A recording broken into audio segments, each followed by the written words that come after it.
The stars looked quiet, but peace was fading fast across the galaxy, and everyone knew it. Humanity had fought hard to reach this point of time when peace seemed close after years of cold stares, silent weapons, and broken trust between species. Now all hope rested on one person. Her name was Lena Voss. She was called the last dove of Earth not because she was weak, but because she never gave up on peace, even when others did. She wore white armor with no weapons and carried a silver case that held Earth's final peace treaty. She walked through the quiet halls of the ship UNS Horizon with calm steps, but her eyes were full of fire. The Horizon was a clean, sleek ship built only for peace talks. No weapons, no soldiers, just trust and message. Lena stood on the bridge and looked out at the glowing line in space where human territory ended and Zarkali space began. The stars on the other side felt colder, sharper, almost watching her. She knew this was a last chance. The Galactic Peace Summit had failed last year, and tensions had grown faster than anyone expected. The Zarkali Empire had pulled out of all agreements and closed their gates to human ships. Then the raids started on small colonies near the edge, and humans had started to shoot back. No one knew who fired first, but everyone was ready to fire next. The Horizon moved closer to the Zarkali ship, slowly, carefully, with shields down to show peace. Millions watched the live broadcast from Earth and other human worlds. Lena spoke softly as she was filmed, her words clear and strong. I go not as a soldier, but as a voice. A voice for those who do not want war. A voice for the future. The ship's captain nodded at her and opened the communication line with the Zarkali ship. There was a long silence, and then a voice replied, deep and rough. The Zarkali envoy ship Vrexel welcomes Ambassador Voss. You may proceed to dock. The two ships moved side by side slowly, and the docking bridges locked into place with a soft hum. Lena took the treaty case and stepped toward the docking door, her face calm, but her heart full of weight. The door opened, and the air shifted slightly between the two ships. And then everything changed. Without warning, the screen showing the live feed cut to black. No signal, no sound, no data. Just silence. Back on Earth, people stared at their screens, unsure what had happened. Was it a technical issue, a lost signal, or something worse? In orbit near Mars, a monitoring station picked up a burst of strange energy near the Horizon's last location. The readings were fast and sharp and then gone. Within seconds, Earth's Defense Command was awake and searching for answers. Another station picked up pieces of metal drifting in space. The numbers on the fragments matched the Horizon's hull. Admiral Ray Malik stood in her control room, eyes locked on the display. She had known Lena since they were young, both children of Earth's rebirth after the old wars. She had begged her not to go, not to trust the Zarkali again. But Lena had gone anyway, believing that peace was worth the risk. Now Ray saw the broken pieces of the Horizon turning slowly in the dark, and something inside her changed. She turned to her officers and spoke clearly. We prepare the fleet. Now, on the other side of the stars, the Zarkali High Council gave a short message.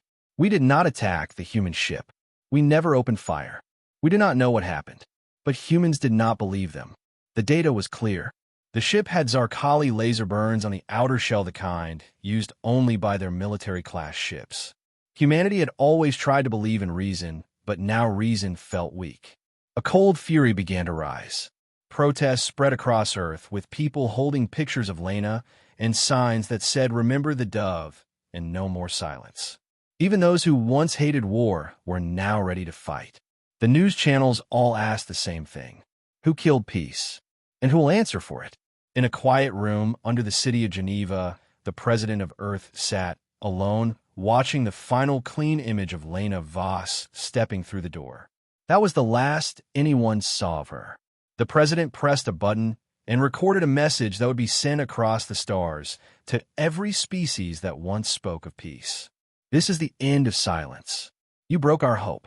Now comes the reckoning. The message echoed in space like a warning bell that would not stop. Far away in the dark corners of the galaxy, something listened, something waited, and something smiled. It had begun.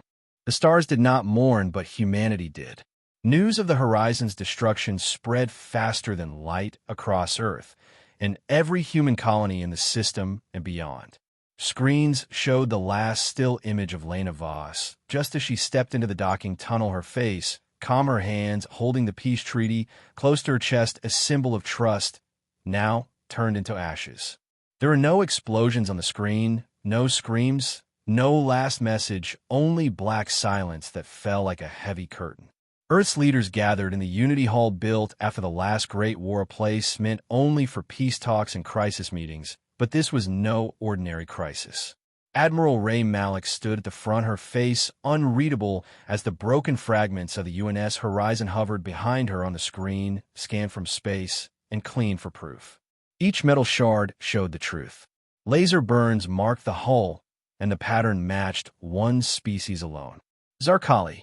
The council chamber held its breath as Ray raised her voice, sharp and cold. We gave them peace. We gave them trust. They gave us silence and death. And we answered that with fire. The chamber erupted in shouts, some agreeing, some afraid. One ambassador from the colony on Europa stood and asked if they should wait for more evidence. He was answered by silence and a long look from the admiral. There was no time. The military response was fast, almost too fast, as if Earth had been waiting for this moment, hiding its fear behind silence all these years. The Third Fleet was already in orbit above Earth, a massive wall of ships built for defense, but now turning for war. Each ship carried names of lost cities and heroes from long before, like remembrance, carved into steel. Admiral Malik walked the bridge of her flagship, the ESV Resolution, her crew silent, around her their eyes locked on orders and screens. No one spoke of fear, only purpose. They all knew what had been taken. Lena Voss was not just a diplomat, she was a symbol, a line in the sand drawn with open hands, not fists. Now that line had been crossed. Back on Earth, cities held vigils with candles and silence, people gathering in streets and parks to say goodbye to a woman they had never met but loved. Children held small doves made from paper while the old cried, not just for Lena, but for what her death meant. On the outer colonies, unrest began to grow louder. Groups demanded revenge, while others begged for peace to hold one last time. In a station above Titan, a small girl left a note under a photo of the horizon that said, "Please stop the bad guys, my mom said peace was good." In the shadows of the galaxy, someone watched all of this unfold with quiet satisfaction. Not human, not Zarkali, something else, something ancient and forgotten. It moved without ships, without names, only purpose. Divide and conquer. Admiral Malik ordered a full scan of the area where the horizon had fallen. A science vessel called Lumens, I was sent ahead to collect deeper data beyond what patrol ships had captured. What they found changed everything. Inside the wreckage, hidden between human metal and Zarkali burns, was something that should not have been there. A piece of alloy used by no known race registered in any galactic record. Something new or something very, very old. The data was sent back to Earth, and Malik stared at the readings for a long time. She did not speak, but her hands curled into fists. She knew the Zarkali could lie, and she knew war was possible. But this felt different.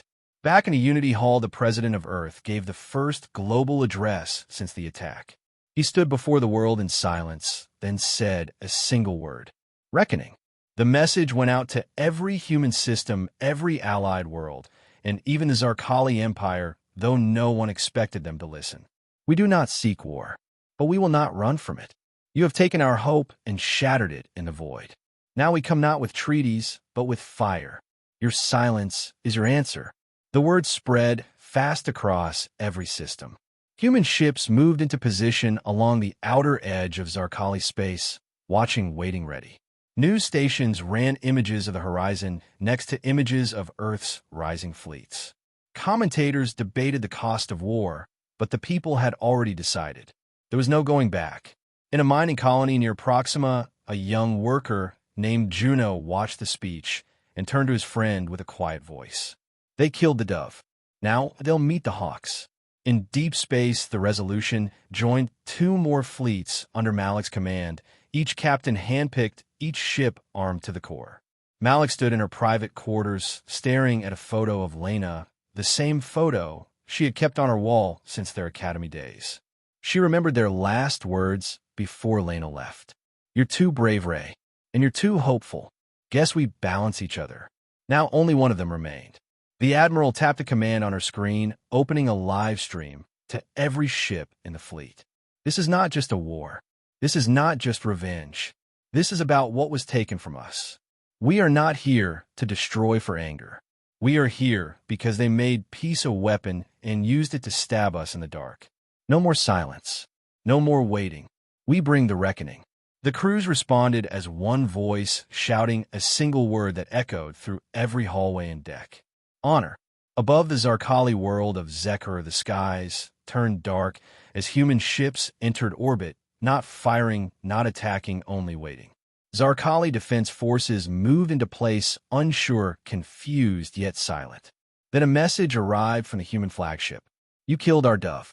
Speak now or burn. The Zarkali did not reply.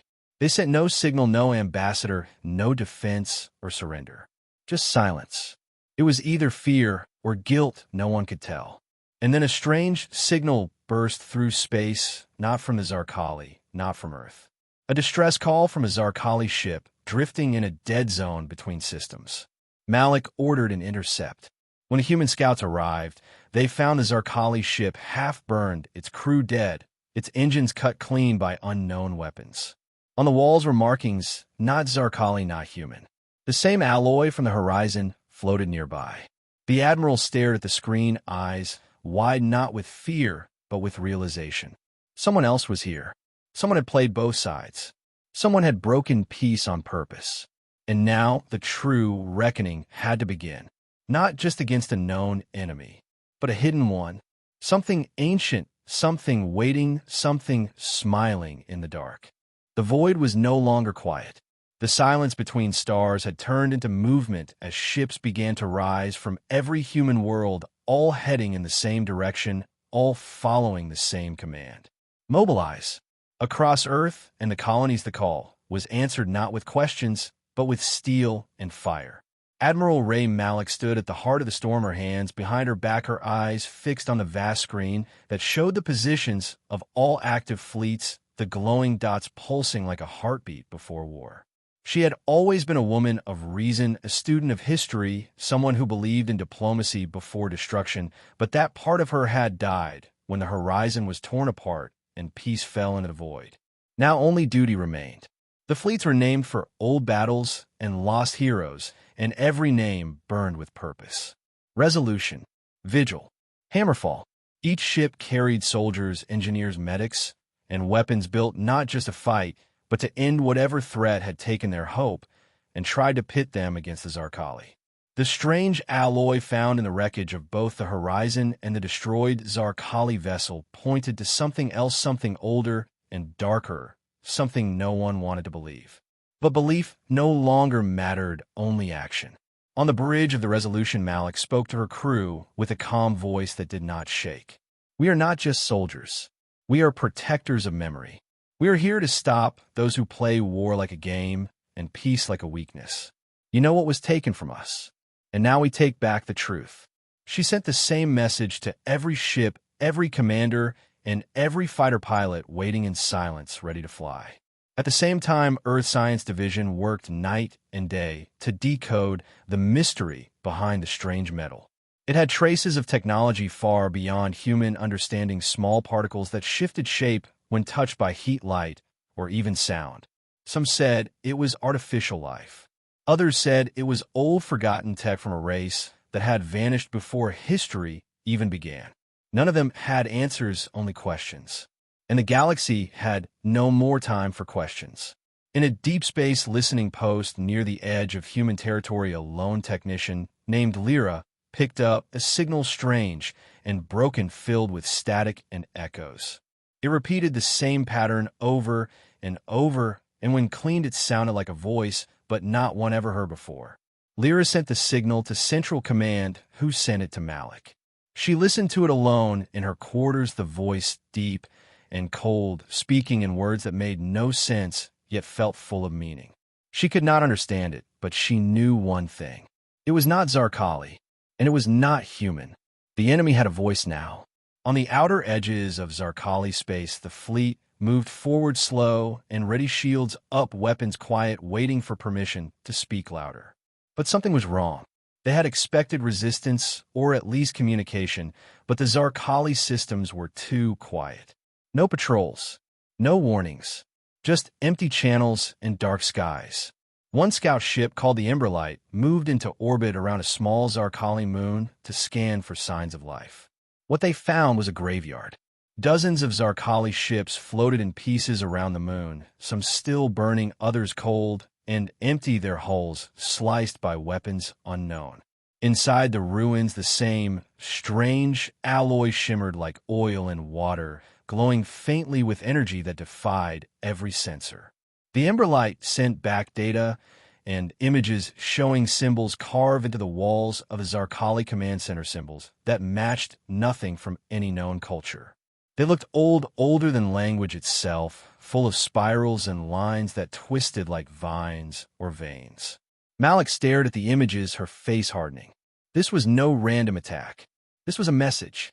Someone had wanted both sides to bleed, and now that the blood had spilled, they were ready to come forward. She ordered the fleet to prepare for deep space entry beyond the known maps into the dead zones where old ships vanished and stars died without names. The risk was great, but waiting was worse. If they did not find the source, soon it would find them. On the moon of Vera, near the galactic rim, a hidden base long forgotten by time activated for the first time in centuries, its doors opening slowly as strange machines began to wake. They did not move like humans or Zarkali or any known species. They moved like shadows, shaped from memory, made of things that should not think but did. Their leader stood tall, without eyes, without a face, yet still watching, still waiting. It spoke without words, sending thoughts through the void like knives wrapped in whispers. The humans come. Let them. We are ready. Back on Earth, Malik's message to the unified command was clear and final. We are not chasing ghosts. We are hunting them. Give us clearance. The president gave a silent nod, the weight of the world in his eyes. Go. And so the fleets moved. 3 full strike groups entered the unknown, guided by fragments of signal and broken code carried by instinct and fury. The stars around them grew darker, as if the light itself feared to follow. One pilot, named Kai, sat in his fighter, staring at a photo of his brother, a peacekeeper who had died aboard the horizon. He whispered a promise into the quiet. They thought we were weak. They thought peace was soft.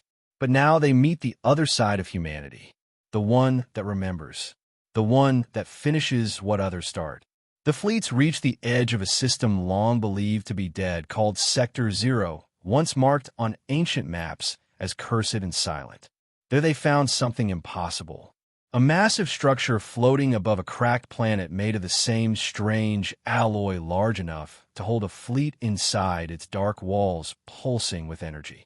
No one spoke as scans returned. Nothing, no heat, no life, just presence. Malik stood on the bridge and gave the final order. Ready all ships. No more waiting. We end this. As her fleet moved into attack formation, something changed. The structure opened like a flower of metal and shadow, and from its core came ships not like any seen before, moving with silence and speed, weapons already charging. The enemy had arrived, but so had humanity. And now came the wrath. The space around Sector 0 felt cold and wrong, as if the stars themselves did not want to be near what hid inside that ancient place. Admiral Ray Malik stood at the front of the Resolution, watching the massive structure that floated ahead of her ship, its walls dark and smooth and pulsing with a strange slow light, like something alive but asleep. She did not blink. The fleet behind her waited in silence, shields, raised weapons ready, no one speaking, all of them staring at the same impossible thing. A doorway opened in the center of the alien structure slowly and without sound, and out of it came the enemy. They moved like no ships anyone had ever seen, made of metal that shimmered like glass and shadow, twisting as they flew, their engines burning without flame, their forms changing slightly with every turn. There were no symbols, no lights, no heat, no signal, only presence. A single word came to Malik's mind as she looked at them. Hunters. They did not wait. They attacked. The first wave hit hard and fast, striking the lead ships with weapons that ignored shields, slicing through armor like paper. The Vigil was the first to fall, its hull breaking apart, without fire, only silence. The Resolution shook as beams of unknown energy scraped across its side, and Malik gave the order that every ship had been waiting for. Engage. The sky lit up with human fire, missiles, lasers, railguns, all aimed at the shadow ships. And for a moment it worked. 2 enemy vessels exploded into clouds of smoke and strange blue light, and the fleet cheered, but the joy did not last. The enemy adapted. The next wave came, and this time the same weapons did less damage, the same shots moved slower and missed more often. They were learning fast too fast. Malik ordered new formations, tighter lines, more cover, more coordination, but still the enemy pressed harder. Inside the Resolution, the science team worked quickly, trying to scan the enemy ships for weakness and answers. What they found changed everything. The strange alloy found on the horizon and the destroyed Zarkali ship was the same as the metal used by these new attackers, but not just the same in material, it was exactly the same. Molecular patterns matched perfectly, as if it had all come from one factory, one forge, one mind. The alloy had memory. It remembered what it touched. And that was why the enemy adapted. Every hit, every scan, every move made by human ships was recorded by the enemy metal and used against them. They were not just fighting machines. They were fighting memory itself. Back on Earth, scientists worked through the night, studying every fragment, every signal sent from the front line. A breakthrough came from a young researcher named Elliot, who found a hidden pattern in the enemy movement. It was not random. It was a dance. Each ship moved in sync with the others, following a rhythm based on sound, not data. Elliot realized that the enemy did not use radio or light to communicate. They used vibration. Each ship hummed at a different tone, and together they formed a language not of words, but of music. And that music controlled everything. Elliot sent this to the fleet with a warning. Silence them, and they lose control. Malik received the message and gave a new order. Target the tones. Find the source of the hum and shut it down. Fighters equipped with sound-based scanners moved forward searching for the strange hum. They found it near the back of the enemy formation, a larger ship glowing brighter than the rest, pulsing like a heart. That was the source. The fleet focused all fire on that one ship. It resisted. It moved. It adapted. But so did humanity. A pilot named Isha broke formation and flew straight at the heart ship, her fighters spinning through the enemy line, dodging beams and shadow blades, her engines burning at full power. She carried a payload of sonic disruptors, still untested, still unstable. She armed them. She aimed. She smiled. And then she vanished in the light. The blast echoed through space, not with fire, but with silence, a sudden dead zone that stopped every hum, every tone, every enemy ship mid-motion. For 10 full seconds, everything froze. And then the enemy began to fall. Without the music, they lost shape, lost rhythm, their weapons dimmed, their movement turned clumsy, their shields flickered out. The human fleet pressed forward, striking hard and fast, ship by ship, burning the shadow from the sky. When it ended, only one enemy ship remained, drifting broken near the ruins of the heart ship. Malik ordered capture. The Resolution moved close and sent drones to pull the enemy wreck into a secured bay. What they found inside was not a pilot, not a brain, not wires or circuits. It was a core made of light and sound, trapped in a metal shell, humming softly, even now. It responded to touch with a single word repeated over and over. Remember. Malik stood before it silent, her eyes locked on the glow. She turned to her crew and spoke. This is no enemy we know. This is no war we expected. This is something old, something that remembers too much. On the far edge of the galaxy, near the black fog of the dying star chain, another structure opened like a wound in space, and more ships stepped through, not in attack, but in formation, moving slow and steady. The hidden enemy had shown its hand, but now it wanted to speak. A signal reached the fleet, made not of language, but of vision. It showed planets, burning species, falling stars blinking out one by one. And in every image, humans stood at the end, not destroyed but changed, their eyes glowing with the same blue light as the enemy, their ships wrapped in the same metal, their words gone replaced with music. The signal ended with one more message. Not a warning, an invitation. Become. Malik turned away from the screen and spoke to her command. We now face a choice not between peace and war, but between silence and memory, between forgetting and becoming what they want us to be. And I say no. We fight, not just for Earth, not just for Lena, but for the right to be human. The fleet repaired their wounds, collected their dead, and set course for the next structure. The hidden enemy had tried to break them, to erase them, but instead it had awakened something ancient in the hearts of humanity. A fire that did not forget, a wrath that could not be reshaped. And in the dark where music once ruled, human voices began to rise. They came in silence, but they brought only chaos and lies. Across the galaxy, the enemy spread, not as conquerors, but as ghosts moving between stars like smoke slipping into broken systems where no one was watching. They left no survivors, only confusion and fear. Every species had heard of them in myths and ruins and old songs and half-burned records from long-dead worlds. They were called many names. The singers, the hollow choir, the remembered. But now humanity had a new name for them. The enemy of peace. Admiral Ray Malik stood before her fleet with the wreckage of the captured enemy ship behind her, its glowing core, still humming with soft sound that seemed to change when people passed by, as if it listened and learned. She spoke to every soldier, pilot, commander, and engineer with the voice of someone who had seen too much and still chose to stand. We now know the truth. They were never trying to kill us. They were trying to break what made us human. Hope, peace, trust. That is their true target, and we will not let them win. The fleet, now joined by surviving Zarkali ships, prepared for the next stage of the war. The Zarkali had not responded to the first wave, not because of guilt, but because they had been hit first. Their core systems knocked out, their leadership scattered, their people hunted in the dark. The horizon had never reached them. The docking signal had been faked, the explosion staged, the peace stolen before it could be given. It had all been a trap.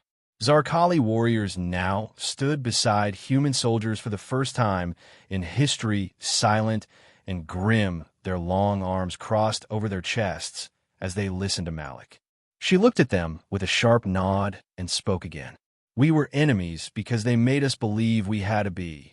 But today we stand together not as humans, and Zarkali not as rivals, but as defenders of the same thing. Freedom.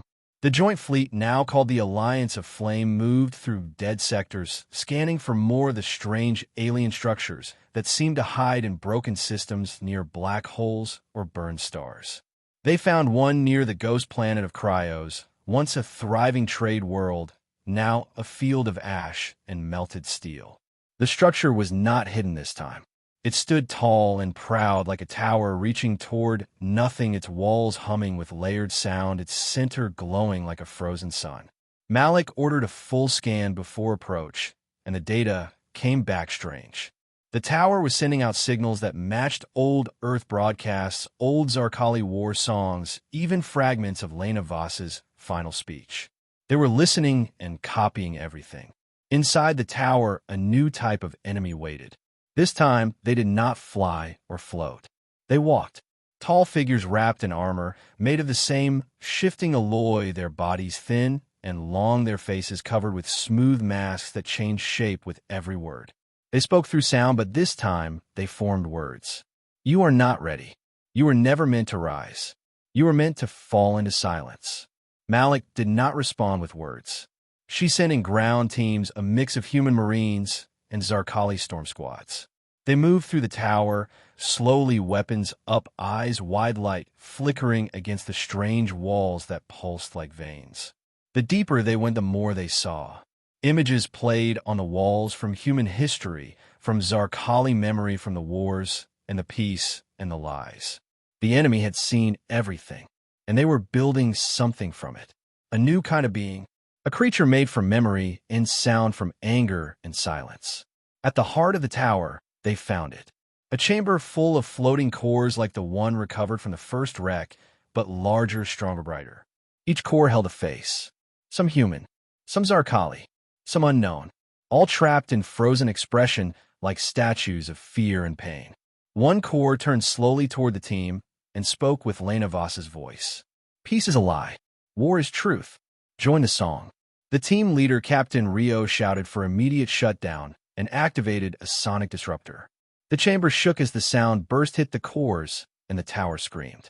Not with voice, but with every wall, every floor, every metal surface vibrating in pain. The team pulled out fast as the tower began to break apart, collapsing into itself in waves of light and shadow. From orbit, Malik watched the destruction and spoke to her fleet. They do not fear weapons. They fear silence. They fear those who do not sing their song. That is our weapon now. Across the fleet, engineers and scientists worked to build new tech based on what Elliot had discovered. Sonic jammers, pulse grenades, harmonic scramblers, and vibration shields, all designed not to kill, but to silence the enemy's network and shatter their control. They called it the quiet doctrine. Strike fast, strike loud, then fall into silence and let the enemy break. In the next 3 weeks, the Alliance of Flame took back 6 lost systems, destroyed 4 more towers, and recovered over 1,000 survivors trapped in sound prisons deep underground. Each one told the same story. The enemy came as peacekeepers, using voices that sounded like loved ones asking for surrender, for silence, for memory. And when the people obeyed, the light took them, their minds filled with sound, their past erased, their future stolen. Humanity had never seen a war like this, not just for land or power, but for thought and truth and voice. The Zarkali had a name for this kind of war, the Hollowing, and they had legends of how it ended, with fire and silence and a choice. At the heart of the galaxy lay a place known in old maps as Velis Core, a dead zone where no signals passed and no stars were born. The enemy's final structure pulsed there, massive and alive, humming with every voice it had stolen, every thought it had copied, every face it had worn. Malik stood before the fleet and raised her voice one last time. This is the end of their song. We will not join. We will not forget. We will not lose what makes us human. You are the voice of those who were taken. You are the flame in the dark, and you are the silence they fear. As the fleet moved toward Velis Core, the stars around them faded and the sky turned black. Not with fear, but with resolve. The enemy of peace had taken everything. Now humanity would take it back. The sky over Velis Core did not move. It was not a sky of stars or clouds, but a canvas of darkness so deep it felt like a wall. The enemy had built their fortress here in the center of nothing, at the heart of silence, where all sound vanished and time seemed slow. The last stronghold of the remembered stood tall like a mountain made of glass and metal, pulsing with blue light, whispering songs no ear could hear, but every mind could feel. Admiral Ray Malik stared at it from the bridge of the Resolution, her eyes locked on the strange shape, her hands tight behind her back, her heart steady with purpose. Behind her, the Alliance of Flame prepared for the final battle. Human ships floated beside Zarkali warcrafts, their weapons armed, their crews silent, their eyes focused on the same target. They were no longer two species. They were one army. They had come to end the lie. Inside the enemy fortress, the choir waited, not with fear, but with hunger. They had watched this war from the shadows of forgotten systems, copying voices, stealing memories, shaping a new world from the broken dreams of others. Now they saw the fleet and sang a new song, one of warning, one of challenge, one of welcome. Malik gave the order. All ships forward. No hesitation. The fleet moved like a wave, pushing into the edge of the fortress, where the walls began to shift and open, revealing corridors of light and shadow, pulsing with strange energy. Enemy ships poured out in patterns, moving like birds in flight, weaving through each other as if they shared one thought. The first strike came fast, a blast of pure sound aimed at the lead human cruiser, which shook and twisted under the force, its systems crashing, its crew falling to their knees, clutching their heads. Malik activated the quiet field, a new technology built in the last days of the war, a shield not of metal or light, but of silence. It worked. The sound died before it reached the bridge, and the crew stood tall again. She spoke into the fleet channel clear and strong. Remember your training. Silence is our armor. Unity is our weapon. Push forward. Strike clean. Strike deep. And do not stop. The battle began in full. Ships fired not only weapons of fire and steel, but pulses of sonic blasts and harmonic breakers designed to tear apart the enemy song to break the rhythm that gave them control. Zarkali blade ships cut through the enemy ranks in arcs of red light, while human destroyers unleashed wave after wave of silence bombs, leaving pockets of dead space where the enemy could not move. The fortress answered with everything it had. Walls shifted into weapons. Spikes of sound burst from the surface, cutting through the void. New forms emerged, creatures made of sound and metal flying with wings that shimmered like air and screamed like thunder. The Resolution took a direct hit, and alarms filled the bridge. But Malik did not blink. She ordered all power to shields and aimed every cannon at the heart of the fortress. She knew what was inside. The core. The place where all stolen voices were kept. The place where the enemy stored its memory. If it fell, the song would end. A special unit was chosen to go inside, a mix of human soldiers, Zarkali warriors, and 2 science officers, including Elliot, the one who first understood the enemy language. They moved in silence through the open breach made by the Resolution's cannon, flying toward a door that looked like a mouth wide and waiting. Inside the fortress was not darkness. It was light, blinding, shifting, cold, and full of voices. The walls whispered names. Lena Voss, Captain Rio, Isha. Thousands of lost ones repeated in endless loops like prayers. Elliot activated the jammer, and the whispers faded, but the walls shook in anger, as if the fortress knew they were close. The core chamber was ahead, floating above a lake of lightest sphere of sound, surrounded by pillars that sang in harmony, each one built from memories of the dead. And in the center of the core stood a figure. Not a machine, not a person, something between. It wore no face, but had many. It spoke with many voices all at once. You are late. The world has already changed. Peace is a lie. Memory is power. Join us, or vanish. The team did not speak. They opened fire. The figure shattered into light, but reformed instantly, its body turning into sound, then back to shape again and again. Elliot stepped forward, holding a device built from the first enemy core fused with human tech, and a fragment of Lena's last message. He placed it on the floor and activated it. The core screamed, not in sound, but in silence. A void spread from the device, pulling in the light, pulling in the voices, pulling in the walls of the chamber. The fortress began to collapse. Outside, the battle shifted as the enemy ships slowed, lost rhythm, fell out of sync. Human and Zarkali ships pushed hard, cutting through them like thunder through clouds. Admiral Malik gave the final order. Full charge. End it now. The Resolution led the final wave, driving straight into the fortress, releasing everything it had into the heart of the song. The core exploded in silence. No fire, no light, only stillness. The fortress broke apart like glass touched by time. Enemy ships faded into nothing, their forms lost without the song to hold them. The battle ended not with cheers, but with breath. One long breath shared by 1,000 ships across the sky. They had won, but they had not forgotten. Elliot stood at the edge of the broken chamber where the core had once floated. He held the device, still warm, still humming faintly. Inside it, one voice remained. Lena Voss. Her last message, still alive, still repeating in soft tone. Peace is not weakness. Peace is choice. You may break the dove, but never the will that carried it. Malik stood on the bridge, eyes closed, listening to the message one last time. Then she spoke.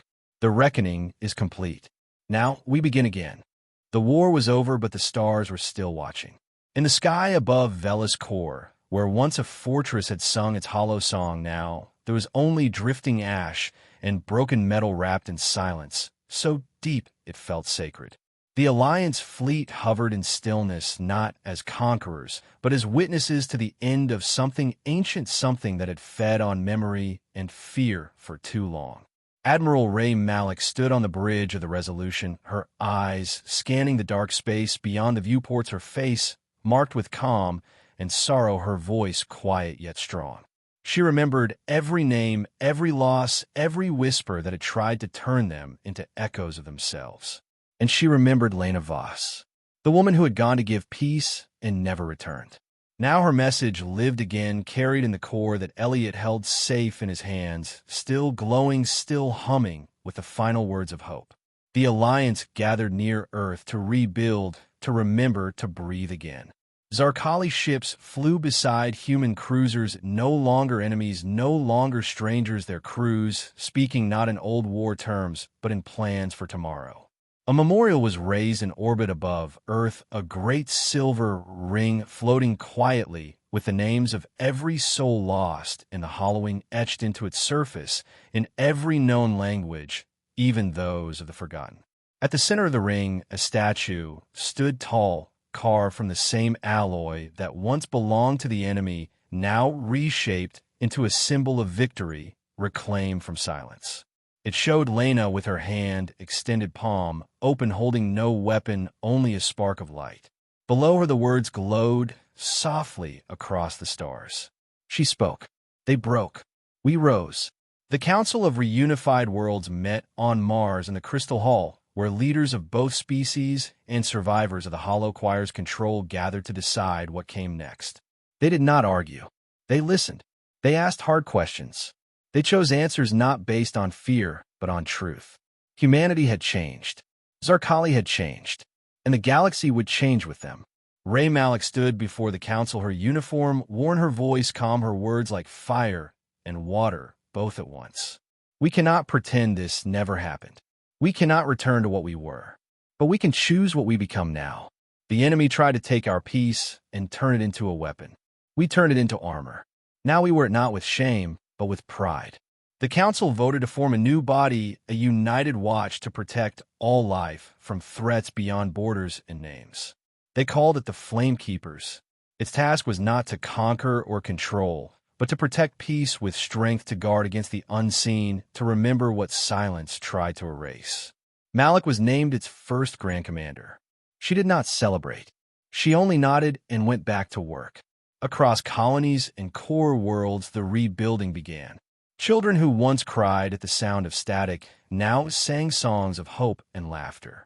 Soldiers who had fired the last shots now planted trees in cities built from old battlefields. Engineers took the broken parts of enemy ships and turned them into power for farms and lights and water systems. The enemy had tried to erase identity.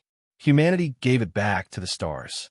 Elliot returned to the Science Council, where he led a new team focused on sound technology, not for war, but for healing and memory.